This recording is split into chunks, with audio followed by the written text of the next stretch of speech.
सिगाङाव बयखौबो खुलुमबाय लोगोसे आंनि डिजिटेल बड' इउट्युब चेनेलाव बयखौबो बरायग्रोबाय आरो गासै नायगिरिफोरनो आंनि अननाय आरो सिबिनायखौ जासिहरनाय जाबाय।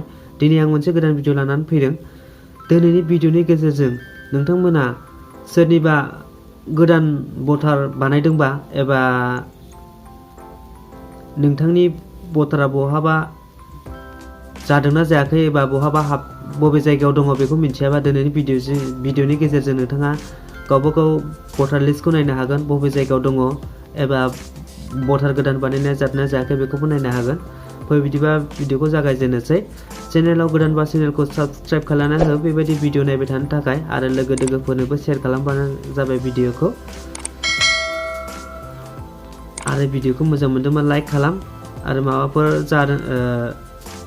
माबाफोर बुजियाखैबा एबा माबाफोर मिथियाखैबा कमेन्ट खालामबानो जाबाय। फै बिदिबा भिडिअखौ जागायजेननोसै। नोंथांमोना जिखुनु जाया मोनसे ब्राउजार बानायनो हागोन। आं मबाइलनि क्रोम ब्राउजारखौ अपेन खालामनानै लाबाय, बेजों बानायनानै दिन्थिनोसै आङो। ओमफ्राय नैबाव सार्च खालामनोसै, नैबाव भटार सार्च खालामनोसै, अब्लानो ओंखारगोन बियो। ओमफ्राय नैबेनो नै गोजौनियानो आं बाव सेलेक्ट खालामनोसै।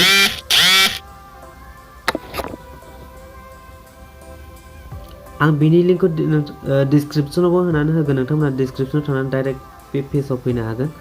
ओमफ्राय सिगां नोंथाङा नैबे थ्रि डटआव थांनानै नैबे डेस्कटप साइटखौ अन खालामनानै ला, जाहाथे आंनि बायदि नुयो, क्लियार नुयो, नङाबा फिसा फिसा नुयो मबाइलनि स्क्रिननि बे डेस्कटपनि बायदि नुदों बाहाय। ओमफ्राय जुदि नोंथाङा नायनोबा बबे जायगायाव दङ आरो नामफोरा थिग नंगौना नङा अनलाइन चेक खालामनोबा नैबाव होनांगौ, नै सार्च इन इलेक्ट'रेल रल अनलाइन बानायदोंमोन नाथाय जादोंना जायाखै बेफोरखौ नायनोबा बाव नायनो हागोन। डिटेल्सखौ गासैबो डिटेल्सखौ नैबे सार्चआव होना होनोसै।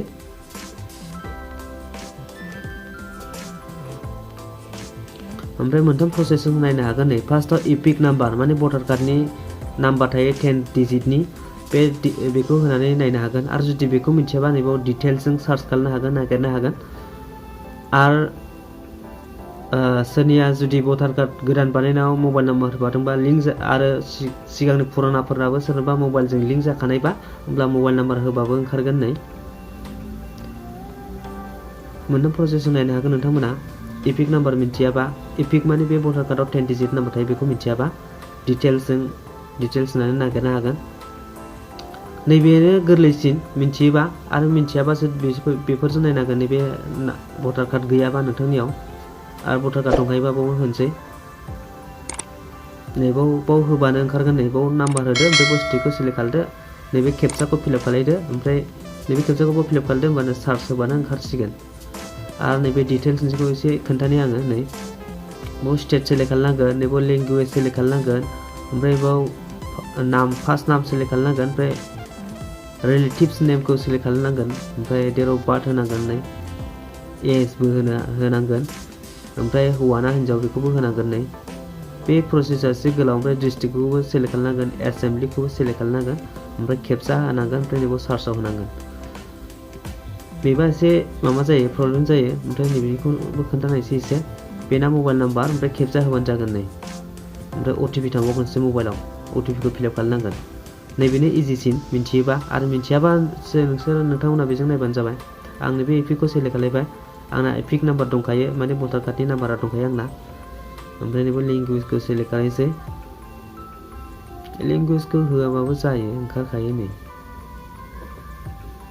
ओमफ्राय नैबाव इपिक नाम्बार होनोसै, भटार कार्डनि नाम्बारखौ। ओमफ्राय नैबाव स्टेटखौ सेलेक्ट खालामनोसै, आसाम, ओमफ्राय केपचाखौ जेरै दं ओरै फिलआप खालामनोसै।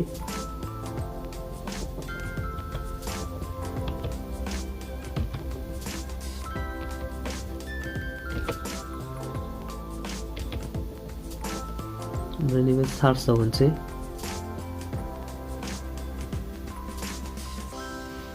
ओंखारबाय। नै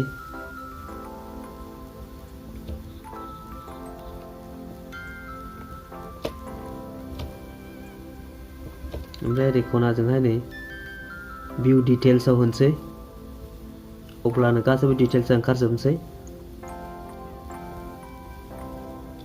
ओंखारजोब्बाय, नाम ओंखारबाय, रिलेटिभनि नाम ओंखारबाय, बैसो ओंखारबाय, मेल जेन्डार ओंखारबाय, इपिक नाम्बारबो ओंखारदों, ओमफ्राय नै स्टेट ओंखारबाय, कन्स्टिटिउन्सि ओंखारबाय, एसेम्बलि ओंखारबाय, ओमफ्राय मा जायगानि पलिं स्टेसन ओंखारदों, ओमफ्राय पार्ट नाम्बार, पार्ट नेम ओंखारदों बबे जायगानि भटार कार्डआ, ओमफ्राय सिरियाल नाम्बारबो ओंखारदों नै बे गासिबो ओंखारजोबो आरो ओरैहाय माबाबो ओंखारो नै बिएलअ टिएलअनि नाम्बार थाम्बारबो ओंखारो बेवहाय।